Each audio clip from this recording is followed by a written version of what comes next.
Teaching you Hindi subject. Okay बेटा, लेकिन आज हम जो भी पढ़ेंगे वो कहाँ पर पढ़ेंगे, आपकी क्लास में। ठीक है बेटा, ये देखिए बेटा आपकी क्लास दिख रही है आप सभी को, आपकी क्लास, हाँ, जहाँ पर आप लोग बैठते थे मैम के साथ और पढ़ते थे। ठीक है बेटा, लेकिन अभी हम क्या करेंगे, अभी हम आपको आपके क्लास का बोर्ड दिखाएंगे। देखो बोर्ड, ठीक है, हाँ, तो बोर्ड देखे आप लोगों ने।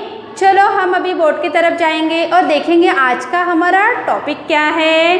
क्या है हमारा टॉपिक? दादी माँ का परिवार। क्या है हमारा टॉपिक? दादी माँ का परिवार। इनके लेखक कौन है बेटा? रमाकांत। इनको क्या बोला जाता है? कांत। ठीक है, सबसे पहले हमारा जो ये लेसन है दादी माँ का परिवार, इसके हम क्या लेंगे बेटा? शब्दार्थ। क्या लेंगे? शब्दार्थ। कलरव मीन्स पंछियों की ध्वनि, निपट मीन्स केवल मात्र, आबाद मीन्स भरा पूरा, बुहारना मीन्स स्वच्छ करना, संवारना मीन्स सजाना, धरना मीन्स रखना, बतियाना मीन्स बातें करना, हमजोली मीन्स साथी, खुशहाली मीन्स खुश। ओके बेटा, नेक्स्ट देखिए, बहेलिया मीन्स पक्षियों का शिकारी, संगिया मीन्स सहेली, दुलारना मीन्स प्यार करना, टंटा मीन्स लड़ाई, मातम मीन्स शोक, क्लांत मीन्स थका हुआ, यत्न मीन्स कोशिश, झिझक मीन्स संकोच, आनंद फानन मीन्स शीघ्रता से। ओके बेटा, आपको ये सब शब्दार्थ समझ में आए? एक बार फिर से आप पूरे शब्दार्थ देख लीजिए। चलो देखिए, हाँ, दिख रहे हैं आपको पूरे? ठीक है, आपको क्या करना है बेटा? इस शब्दार्थ को आपके हिंदी के फेयर कॉपी में लिखना है और इस लेसन का जो एक्सप्लेनेशन है बेटा वो हम बुक पर करेंगे। ओके, अभी हम नेक्स्ट कहाँ जा रहे हैं बेटा? बुक की तरफ। ओके, हेलो बच्चों, आज हम पढ़ रहे हैं लेसन नंबर 3, दादी माँ का परिवार। ठीक है, इसके जो राइटर है वो है रमाकांत। इनका टोपन नाम क्या है? कांत। जन्म 25 अक्टूबर 1949, खंडेला उप्र।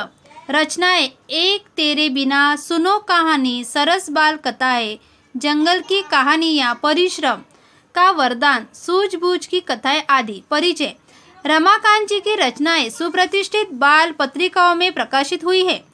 प्रस्तुत कहानी में लेखक ने ये बताया है कि संकट के समय शांति, एकाग्रता, धैर्य और एकता के साथ कार्य संपन्न करने चाहिए।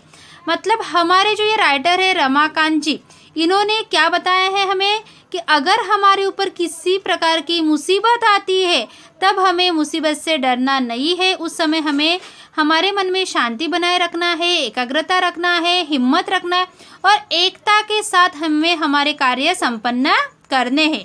ओके बेटा, जरा सोचो बताओ, यदि प्राकृतिक संसाधन समाप्त हो जाए तो, जैसे जल, वन आदि, आपको बोला गया है कि आपको सोचना है और बताना है। प्राकृतिक मीन्स नेचर से मिलने वाले अगर जो साधन है वो समाप्त हो जाते तो हमारा क्या होगा? जैसे जल है, वन आदि। जल मीन्स पानी, वन मीन्स जंगल। ओके बेटा, एक छोटे से घर में दादी माँ रहती थी। यहाँ पे बताया गया है कि एक छोटा सा घर था, वहाँ पर एक दादी माँ रहती थी। यो तो वह निपट अकेली थी, और वो कैसे थी? सिर्फ अकेली थी, फिर भी घर आबाद था उनका। मतलब वो अकेली थी फिर भी उनका घर कैसा था? आबाद था। रोज सुबह दादी माँ उठती थी, घर बुहारती थी, संवारती थी। मतलब बुहारना में साफ करती थी और उसको संवार के सजा के रखती थी। आंगन में आसन धरती थी, आंगन में वह बैठ जाती थी। खाना बनाती, खाती, खाना खुद बनाती थी और खाती भी थी। परिवार जनों से बतियाती, मतलब परिवारजनों से वो बातें भी करती थी। रात होती सो जाती, जैसे रात होती वो सो जाती थी। दिन मजे में गुजर रहे थे, परिवारजन फल फूल रहे थे। और उसके इस प्रकार दादी माँ के दिन कैसे मजे से गुजर रहे थे और उनका परिवारजन भी अच्छे से फल फूल रहा था।